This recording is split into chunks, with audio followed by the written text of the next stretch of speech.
I know that human being and fish can coexist peacefully. Hello and welcome to the Spoilt Milk Movie Podcast. Here at Spoilt Milk, we like to discuss, dissect, and destroy guilty pleasure movies. And then we decide whether the film is truly spoilt milk, or whether it's ascended into a fine, luxurious cheese. So without further ado, let's go.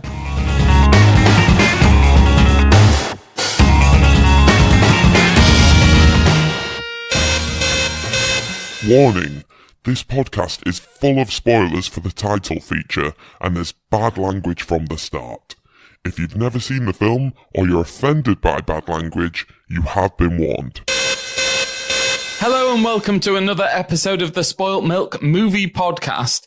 Usually, I'm joined by two people, but for tonight, just the one. So no Catty for tonight. She had prior engagements. So it's just me, Chris Hammond, and the Hobo. How are you, Hobo? I thought you said me, Chris Hammond, and the Hobo. Yeah, there's three of us. Yeah, like you had a clone of yourself. Who can I be? No, it's like, what's the film from Netflix where there's a clone of them and they're dancing with each other? Not dancing, but like mimicking.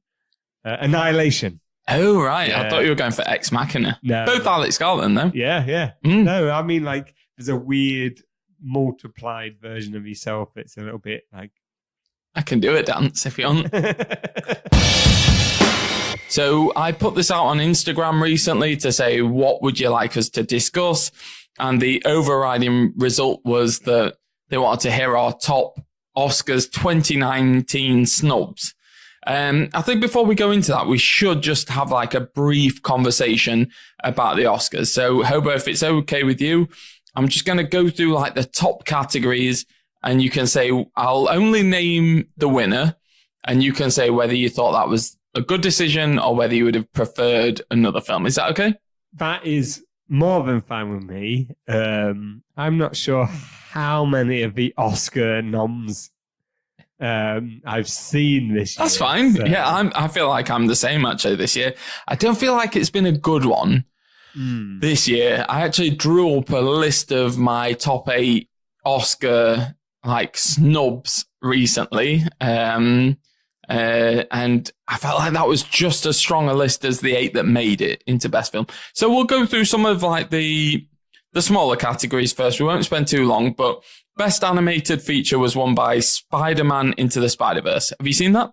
No, much against every being, like considering I'm a person who sees a midnight screening of every Marvel film, I really wanted to see this film. I thought that was I thought I'll start on this one because, of course, Hobo's seeing. Yeah, no. And I know it's back in cinemas this weekend, so I will be seeing it this weekend. And it's available to download this weekend. Is it? Illegally. Oh, okay. No, it is actually back in because of the Oscars and everything. There's a load of films that are back in cinemas, so I'm using that time to... It's just been a busy, especially a lot of the films in the Oscars seems to have come in the real back end of 2018, start of 2019. Yeah. I feel like in the UK it's been, and we're talking about like UK that's outside of London. For any of you listeners outside of London, who get to go to premieres, red carpet events, and you get to shake dicks with Robert Downey Jr. The only red carpet I see is if I've like bled on it and blood on it. So outside of London, it was quite difficult to see. Like I've not seen Vice. Yeah. I've not seen Green Book. No. Which every time I look for them, they were on late showing, so they were difficult to go to. They weren't available. I like to go to the cinema at like 11 in the afternoon. Oh, in the morning, sorry. Old man screening time. Yeah. Get the whole cinema to myself. I can shout. I can take my trousers off. It's fine. And no one's going to knock into you when you've got that walking stick that's helping you just get by. Or the piss bag. So, yeah, Spider-Man, I have seen it. It's excellent. You need to see it. If you can see it on a big screen, go and see it. I've been told this as well because the big screen, obviously the clarity of it and the style of animation apparently lends to it very well. And I mean, I love Spider-Man. I love anything comic book, and it's a bit of pain in my ass that I haven't been able to see this film in cinema. So it's the best Spider-Man film. Animated films, alternative ones that I can think of that come out this year. I'm guessing there's a Disney one that I can't name. Well, there's Incredibles 2, which is Pixar, but yeah, Isle of Dogs was in there. Isle of Dogs, Yeah. I would put up there. I would love some I haven't seen Spider-Man, so I recognition. can't say it's a snub yet, but Isle of Dogs I loved. The Pixar Incredibles 2, yeah, it looked great, but it wasn't a great. It was the equivalent of a sequel film. It it did some nice things, and it was a decent sequel, but it didn't do anything special. I've not seen it. I'm not a massive fan of The Incredibles, so I wasn't in a rush. It's fine. I feel like that's my term for a lot of the Oscar films this year. It's fine. It's fine. It's fine. Yeah. So Isle of Dogs, excellent. I would have liked to have seen some recognition for the style of animation that it achieved, and I think again that's where if other films have gone up against it, but there's a lot of featurettes that I haven't yet watched because I didn't want to spoil anything that are delving into the Spider-Verse. Did a lot of things different animation-wise to get a certain look.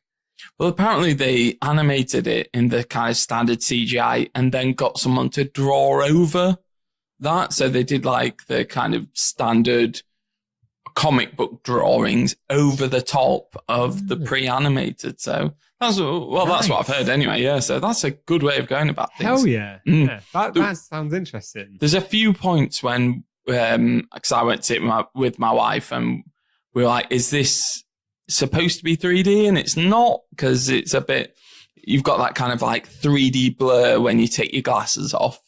But it's quite a 3D film. It's there to add depth. So your focus pulls to the lead character or whoever you're supposed to be. So if I walked in with 3D glasses on, people would be like, you're an idiot. Yeah, you might look like a dumb cunt. Okay. So I'm fine with that. Well, we'll leave animated and we'll go to, what's next? It's the screenplay one. So best adapted screenplay went to Black Klansman. Have you seen Black Klansman? Yeah, I really liked it. Yeah, I did. It was a solid movie. I don't know what it's adapted from. I've not read that, but... Well, I'll tell you what it was against. So it was against Ballad of Buster Scruggs, which had... Haven't seen it. No, I haven't. And I've seen it come up. Haven't had time to watch it. I haven't. A couple of elements of that were based on books, not all of them. Can You Ever Forgive Me? If Beale Street Could Talk, A Star Is Born. Oh, that's it. So they were the... Again, if Beale Street Could Talk is one that I really want to see. It looks very interesting. Don't know what it's adapted from, but just generally the vibe of the film looks solid. But no, haven't seen it. Haven't seen any of them. I've seen A Star Is Born. Well, I might as well say it now then. That was going to be my Oscar 2019 snub. If Beale Street Could Talk. It's fantastic. Really? It's so good. It looks amazing. The story's amazing. The screenplay is good. What's the 2-sentence synopsis for Beale Street? A couple who've known each other since childhood get together. The man is wrongly accused and of a crime he didn't commit, and that's kind of it. And you follow their story through that, but it goes back and forth. So it shows them in either the throes of passion or them looking for a place to live, and then cutting back to her visiting him in prison. Really, it's quite heartbreaking. Great soundtrack. Should have won for soundtrack. Score, should I say. But yeah, it's such a good film. Really well directed as well. It feels like the equivalent to what was it last year? Detroit? I didn't watch Detroit. Oh, Detroit has got, what's his face from Star Wars? John Boyega. Yeah, John Boyega. There's just one scene in it where he's being accused of something by these white police officers. And you see this wave of just I don't know if I'm going to get out of this. I know I've done nothing wrong. And it's all played silently, And it's just, he managed to portray that, that nervous jitter you get, kind of like the bad equivalent of Butterflies, where you're just like, I can't. And there's that one bit where it's just like, I mean, the rest of the film is really great as well, but that one bit sold me on the entire film. And I feel like this film, but from what I've heard about Beale Street, is going to have something equivalent to that one. No, I don't. Oh. There's like a small snippet, but that kind of like horror element of like, I don't know, or thriller, like feeling of like nervousness for the character. Is that what you mean? Not like that. I mean, like it's a realism. It's a sense of like putting someone that isn't used to that position into that position. Just comes out of nowhere and just like really sinks in with you. It's not a horror film, like Detroit isn't a horror or anything like that. It's just that one moment felt pretty raw. So, well, I don't know.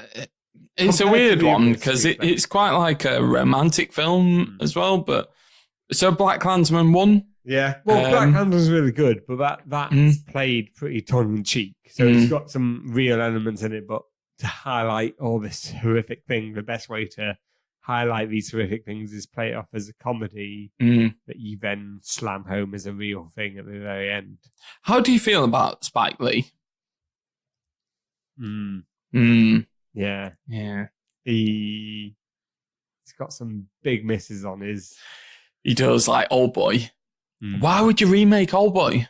I don't know why anyone would. And if you were going to do it, make sure you nail it. And I mean, from the interviews that you see with it, he didn't want to make Old Boy. Remake Old Boy. He didn't look like in any of it he was excited to remake this film. So why do it? It didn't need remaking. No. They could have just got any like jobbing director who was like, I'm happy to have something on my CV to make it. If they were going to make it as pedestrian as they did. So leave it alone. But yeah, I don't know. With Spike Lee, he's quite antagonistic. I think he makes good films. Do the Right Thing is a good film. BlacKkKlansman is a good film. But I don't know. Sometimes I'm like, just enjoy the moment. Don't always be looking for your next political attack.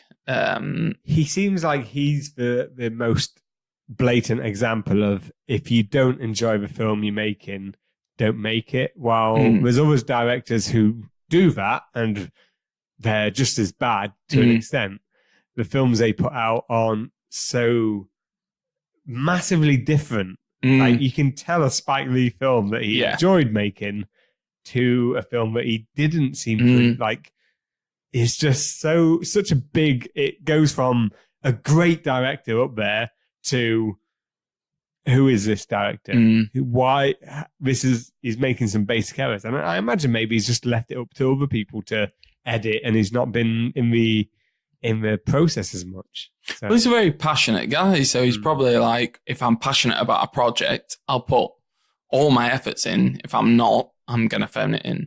So he got adapted screenplay. Best original screenplay, Green Book. Have you seen Green Book? No, me neither. I've heard the controversy that it's a film about black struggles written by white people. Yeah, but that's all too. I know about it. So it was up against, how true that is, or well, it was up against Vice, Roma, First Reformed, and The Favourite.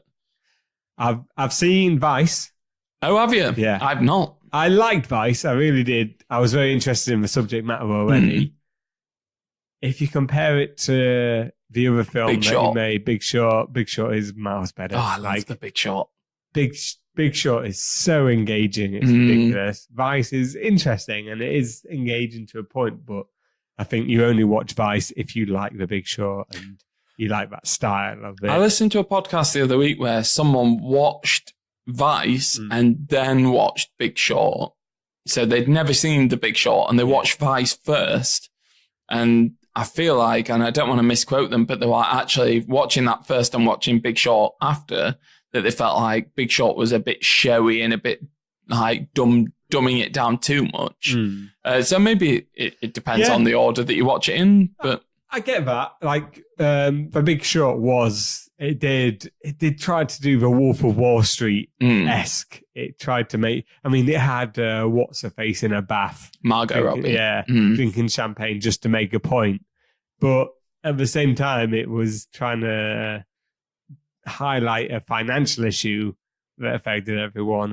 And yeah, this was a bit more sensible and a bit more reduced in its way, like a lot of the films that tackle the same subject matter were. And the most interesting thing is it jumped around the timeline, and every now and then someone would talk to camera, but it felt a bit more, they were trying to recreate the magic. But I get if you see it the other way around, why you might think it's the other way around. Okay, well, if we've not seen Green Book for original screenplay... Is that what won? Yeah. Okay. We can't really comment on that. Best Supporting Actress was Regina King for If Beale Street Could Talk. You've not seen that, so we'll skip over that. Best Supporting Actor was Mahershala Ali for Green Book. I mean, he's a great actor, so I believe that. I'm surprised that he's a supporting actor, because I thought he would be a main character. Well, apparently it's just because they start with Viggo Mortensen, and it's from like his point of view. So we'll get on to like the big ones then. So Best Actor, Rami Malek. I'm happy to keep talking about this if you are. Bohemian Rhapsody? With the Oscars. Like, I can keep going on this one. Have you seen Bohemian Rhapsody? No. Oh, have you not? No. I thought you might have watched this one. Again. So he was up against Christian Bale as Dick Cheney, which you've seen. Bradley Cooper, which you've seen from A Star Is Born. Yeah. Willem Dafoe at Eternity's Gate. Have you? No. No one's Is seen it bad? that. No, I'm just like, no one's seen that. So you haven't seen No, that? no one's seen the film about fucking Van Gogh. And then Viggo Mortensen. Oh, is Eternity's Gate about Van Gogh? Yeah. I'd be interested in that. I've not seen any advertising about it. I'm more inclined to watch the others than that one. I'm like, The others? It looks a bit odd. What was the other one after? And then Viggo Mortensen for Green Book, which I've heard is a perfectly fine performance, but it's all about Mahershala Ali in that one. Yeah. So Rami Malek in Bohemian Rhapsody, you've not seen it? No. I believe that Rami Malek I've seen Mr. Robot, so I know he's a great actor. But he's very good in a very ordinary film. I must admit, like, I watched Bohemian Rhapsody and I got swept along with the music of Queen and the way that the story, it follows a very similar kind of rags to riches film. And it's got elements of musicals in there. So like when the music swells, you get excited. And so tell me one thing. When Sacha Baron Cohen was meant to be playing Freddie Mercury, and he was actually producing and I think maybe even directing this film, he left the project because he said he didn't like the direction the rest of the band members wanted to take the film in, because they were too focused on making the film about Queen as a whole rather than Freddie Mercury's life. It's so much about like Queen. There's lots of bits where they're like, if it wasn't for the band, I wouldn't be doing this. And they might as well all put the hands in on top of each other and be like, Q, U, E, E. And then one's like, E-N. And then they throw their hands up and go, Queen, yay. Yeah, there's like a bit where Freddie Mercury is like, and then the operatic section, and Brian May's like, that sounds like a good idea. And he's like, are you sure? And he's like, yes, I said it sounds like a good idea.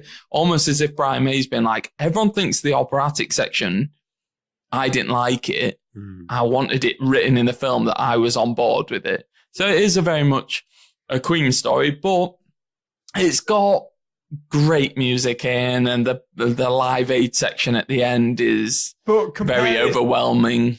Compare it to, did you see that recently Taron Egerton, whatever it is, he was at some awards bash or some honouring bash.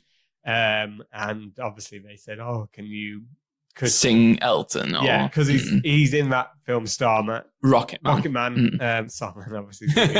Rocketman, can you sing something? And he's in that Jeff Bridges film from like 1979, Starman. Clearly, this is a setup thing, but it's like only if Elton comes up, and Elton came up and played Tiny Dancer. Are you going to ask me if we think we should have dug up Freddie Mercury and got him to sing? No, Elton John played Tiny Dancer on piano, but Taron Egerton sang live at this live event. Did Elton not chip in with some vocals? He did on the actual chorus, but only like a little bit. But he let like Taron, and I say let because it is Elton John at the end of the day. It's probably his idea. He does what he wants. Yeah. But he let Taron Egerton sing this. And while not Elton John vocals, obviously, he was really good. Yeah, well, he's got a musical background. Yeah, he did musical theatre, Taron Egerton. Yeah. Have you not seen him on like Graham Norton? Any opportunity he has to sing, he was in Sing. You know, the animated film. He was the gorilla. I'm like, he sing. Oh, I've watched it. Well, I mean, then why wouldn't the Bohemian Rhapsody try and do something similar? Why not? I mean, I know, but they do talk about Freddie Mercury has got some kind of like 4-octave range, where he can like out-sing the likes of your Elton Johns and your George Michaels. Well, I think they often refer to that live performance where they had Elton John and George Michael singing a Queen song, and they needed both of them to cover the range that Freddie would have covered on his own. So I think getting someone to just replace Freddie Mercury, even though they did have someone come in and do some like additional vocals, is very difficult. Yeah. Okay. And going back to your point about Sacha Baron Cohen, I like the idea of that, but I do worry about Sacha Baron Cohen. I feel like sometimes he lacks like a certain discipline. Like some of his films, even like the ones that are considered very good, like Borat, they get a bit unruly, and he feels like he needs somebody to like snap him back and be like, no, come on, this isn't one of your comedy skits. You've got to focus on this. But how do we know this wasn't meant to be his foray into a serious film? Yeah, maybe. To be fair, Bryan Singer wasn't the best person, and this probably would have been better for him because Bryan Singer was apparently just off set most of the time. This could have been... Sacha Baron Cohen seems like a guy who needs to make a serious film. Yeah. He needs to make one. It might end up shit, but I really believe he could make a serious film. He just needs to... Most comedians have got like one good serious film in them, at least one. Like Adam Sandler did Zohan, which is similar to The Dictator. That's why I've picked that one out, which is the Sacha Baron Cohen. I would have thought you'd go for funny people. No, what I mean is like he did The Dictator and he did Zohan, which are both like kind of those like and then Adam Sandler's also done Punch Drunk Love, and this could have been his this could have been his Punch Drunk Love, but no, not at the hands of Bryan Singer, and no, not with this role. I'm fine with it being Rami Malek. I think he gave a great performance. I thought the lip syncing scenes were awful. The fact that they used that for the Oscar clip when they were saying, and the nominations are, and it had him pretending to be Freddie Mercury, looked really poor, but he did a good job. Yeah, I mean, I think I'm more unhappy. I'd be happier if it was him, but the story was a bit more honest than what it sounds like it is. Best actress? Oh, I saw the acceptance speech for this, and I was so happy because I've got a friend who works in sound, and she's done a lot of TV stuff. So worked with Olivia Colman. Nice. And she said, like my friend said, Olivia Colman is down to earth, the most nicest person you'll ever meet. She seems like the nicest person. And when I was like, oh, that's really nice. And then I saw the Oscar speech, and I went, oh, fucking hell, that is exactly the kind of person I'd just hang out on an evening with, and just, I love the bit where she's like, oh, lights. just blew a raspberry. Happy. She's very good in that film. Well, the other the runners-up was Glenn Close, wasn't it? Yeah, so Glenn Close. Have you seen The Wife? No. Me neither. I mean, Glenn Close is... Yeah, she's always dependable. She's one of those... Is it... I think she's been up for multiple Oscar noms now. And she should have won for 101 Dalmatians. Yeah, definitely. I mean, everyone That's iconic. But she was like the snub. Then we've got Yalitza Aparicio for Roma, Lady Gaga, and Melissa McCarthy. I mean, don't get me wrong. Lady Gaga was far less worse than I imagined she would be in that film. I thought she was really good in that film. To give her like her dues, I thought to say she was second lead, or she was joint lead, should I say? I thought she was very good in it. She's not an actor. Yeah, she did well for being not an actor and being like passable in that film. Like she didn't ruin it, but I think you're being mean with passable. There's definitely some wonky bits in that with her, and I was like, oh, yeah, but is that her fault or the directing?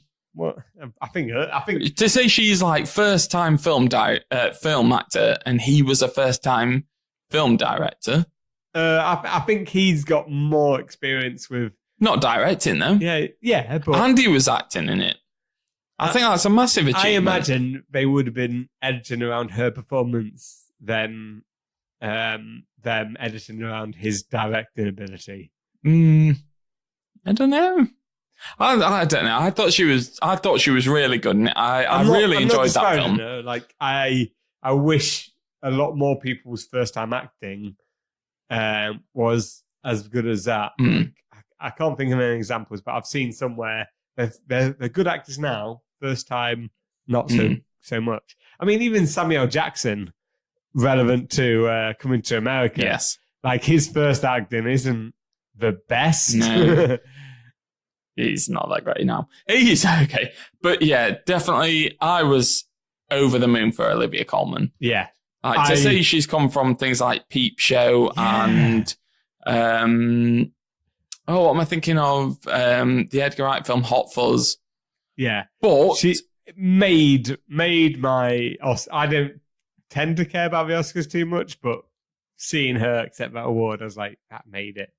If we were talking about Oscar snubs going back like over the years, she was absolutely snubbed for I've said that now. Tyrannosaur, the Paddy Considine film. Oh, I know. Oh my god, you watch it. Yeah. Well, yeah, no, I haven't seen it. I watched it when it first came out, and then my wife and I went to a screening recently at the cinema. I say recently, about a year ago. She's incredible in it, like ridiculously good. I don't know how she didn't get nominated for more awards. She should have won that year, but she wasn't even nominated. So best director. So winner, Alfonso Cuarón for Roma. We also had Yorgos Lanthimos for The Favourite, Spike Lee for BlacKkKlansman, Adam McKay for Vice, and Pavel Pavlikovsky for Cold War. Pavlikovsky, sorry. Are you happy with that, or have you seen Roma? I haven't seen Roma, so yeah, it looks very nice. It's well directed. The pacing's good. Yeah, I think there's generally a problem with the Oscars that they don't always recognise the best films for their best category. Not saying that certain films aren't the best film. In general, it's just when it comes to a certain category, they may be misrepresented. So, because I haven't seen it, I don't know if Roma might be great looking film, great written film.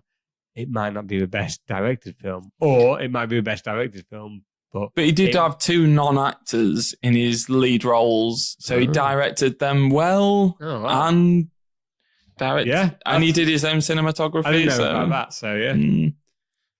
I feel like from the ones I've seen of that, I've not seen Cold War and I've not seen Vice, but you have. I've seen Vice. BlacKkKlansman, I really like Favourite. That, but I feel like that was a decent. I'd have liked to have seen it go to Yorgos Lanthimos just because I liked Killing of a Sacred Deer. But Best Picture.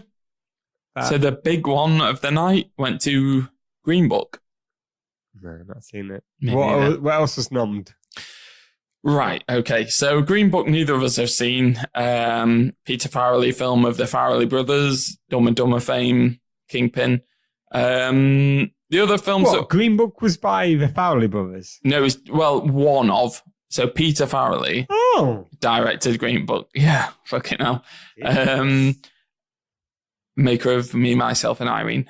So the other films were Black Panther, Kevin Feige. That was only in there. Don't get me wrong. Again, great film, but wasn't that only in there because they wanted a popular film? They wanted to create a new category for the Oscars, which is most popular film, which is just get people watching it. And that's because they wanted films like Black Panther, because it was very popular. Black Panther was great, but it wasn't even the best Marvel film of the year. No.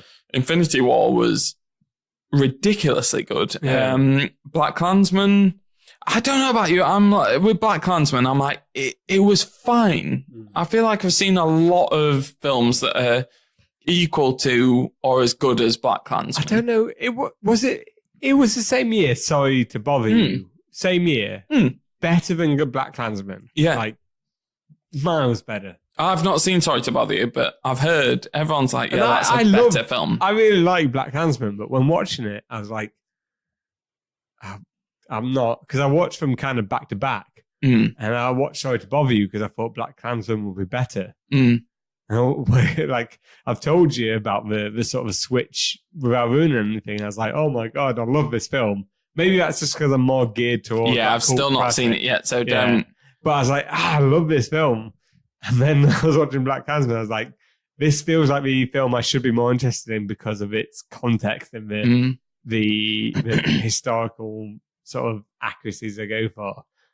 But no, Sorry to Bother You was much better put together, I thought. I remember like listening to a podcast or watching a TV show where they were talking about gag reels at the end of comedy films. And like, if they're not confident about their film, they put a gag reel in. So if you're not laughing throughout the film, if you laugh at the end, you leave the cinema laughing, then you feel like you've had a positive experience.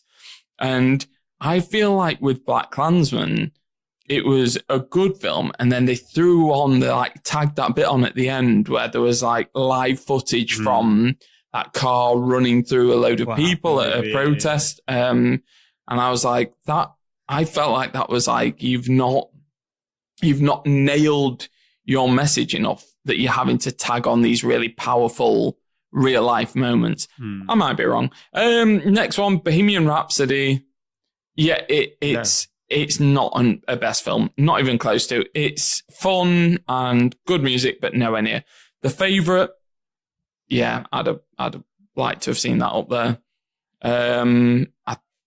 I've not seen Green Book, but yeah, I like The Favourite. Roma, you've not seen it. It's okay.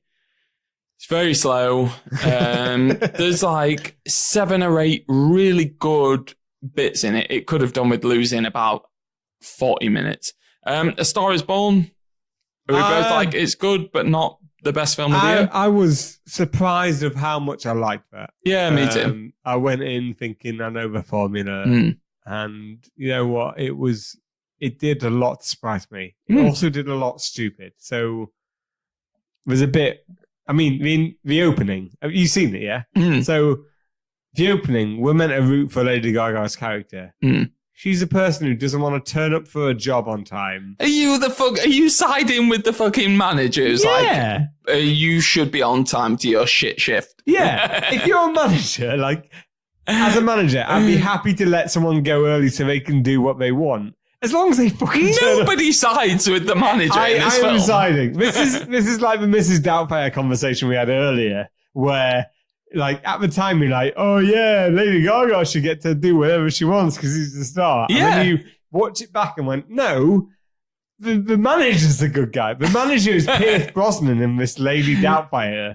Lady Doubtfire. Lady Doubtfire. No one thinks like you. Yes. Like, yeah, maybe Mrs. Doubtfire. That's a good shout, actually. Pierce Brosnan. I was watching it and I was like, I didn't think I'd like the film, and within the first 5 minutes, I was like, I'm not going to like this film because Lady Gaga is not a likable character. If you walked into work and your manager just shouted at you and was like, take the bins out from 20 feet away in front of everyone, you'd be like, excuse me, don't talk to me like that.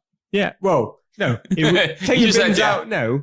Take the bins out with no context. Yeah, that'd be annoying. Take the bins out this is, it's your turn. Stop trying to avoid your turn. That tells me she's a shitty piece of shit that tries to avoid her job. I can't believe we're focusing on this bit. Honest to God, I could go into that one bit of A Star Is Born of how not to set up. Yeah, but they also set it up that she's just like had like a breakup from a relationship. So she should, if she's going into work and she's not taking the bins out, her boss should be like, well, what's going on now? He shouldn't be like shouting at her. No, again. Have you like not had a good relationship with your managers? Shout out to your managers. Not because this is the first time, because this is one of multiple times. Yeah, but it might be multiple times because he's a shitty manager. Watch it back. There's multiple times where she's passing off her job to other people to do. Because she's a star and she's about to be born. Well, anyway, we can do a whole podcast on this. This is the new Hereditary. So the last film was Vice. You've seen it. Is there any snubs then you want to talk about really quickly? We'll rattle through them. No. I mean, I thought before I realised we was doing it on 2019, I was just going to talk about snubs. Well, what were your past snubs? The biggest past snub actually got fixed last year with Blade Runner 2049. Right, okay then. Do you know what it is? Visual, Roger Deakins. Yeah. It's for what? Cinematography. But for what? A specific film or just in general he should have won? He had 13 He was Oscar on like noms. Dark Knight, wasn't He got snubbed for everything. No. He got snubbed for Shawshank Redemption. I thought it was on maybe not. What was it? I wrote it down actually because he had so many. I was like, I can't remember all these. Transcendent. Shawshank Redemption. Fargo. Nice. Both beautiful. Oh, Brother, Where Art Thou? Perfect. It's such a good looking film. Assassination of Jesse James. Oh my God. What year was it? No that is Country for Old Men. If someone was like, what is your like vision of a perfect looking film? It'd be Assassination of Jesse James. The only thing, Assassination of Jesse James and No Country for Old Men. Both great wonderful. I will accept him losing out that year because it was to There Will Be Blood. In which case, that was probably I felt like both of those were, years. those two were just so close. Yeah, and he also lost out True Grit, which I fucking loved. And the soundtrack's great as well. Yeah. What do you lose to? Do you remember? True Grit, I wrote it down because this is what I wrote it all down because it's important to know what they lost to because some of them, like Shawshank Redemption, lost to Legends of the Fall, which is a piece of No, I love Legends of the Fall. I absolutely love it. Are you kidding me? No, like fully love it. Like I listen to the soundtrack all the time as well. Love that film. It's great. Does it look good? It does actually. No, it's actually well shot. What was it Better against? than Shawshank. No, exactly. But it's a well shot film. True Grit lost to Inception. Yeah, that's right. It is. Yeah. Who's the guy who works with Nolan? Not Roger Deakins. Who is it then? There's someone else. That's what I was thinking of with the Dark Knight. Because he always uses the same guy, and it's the guy who went and made Transcendent, which I thought that was Roger Deakins, wasn't it? Oh, I'm just gonna fill. You know what? Whenever you're looking for cinematographers and anything, Wally Pfister. Yeah, I always get both of those two mixed up. Wally Pfister and Roger Deakins. Yeah, because he was the cinematographer on Inception, Dark Knight, The Prestige, Batman Begins, like some really good looking films. Prestige looks really good. Yeah, it does. Moneyball. Good films. Right, I think that's our Oscar talk over. Yeah. No, in fact, I just wanted to give my shout-outs for who was snubbed. If Beale Street Could Talk, definitely should have been up there. At least nominated for Best Film and Best Director and Best Cinematography. And it should have won Best Score. Really? It's not just... I mean, when I asked you about it, it seemed like you were suggesting it was just like I don't know. No, it's gorgeous. Okay. It's like a really wonderful looking film. And the score has a lot to do with that. Best Actress, even though I love Olivia Colman and she should have won. Hereditary, definitely Toni Collette should have been. She should have been nominated. Absolutely, 100%. Every day of the week, she should have been nominated. You understand the importance of like non-acting acting. I don't think you understand Hereditary. No, I understand Hereditary. No, I don't think you do. I don't think you understand it. B-movie's been generous. You watched it on a fucking shitty little stream. I don't think you really took in like the subtle like performance that she gave. Anyway, we need to stop at this point. So don't forget to like and subscribe to the Spoilt Milk Movie Podcast, you pieces of fucking shit.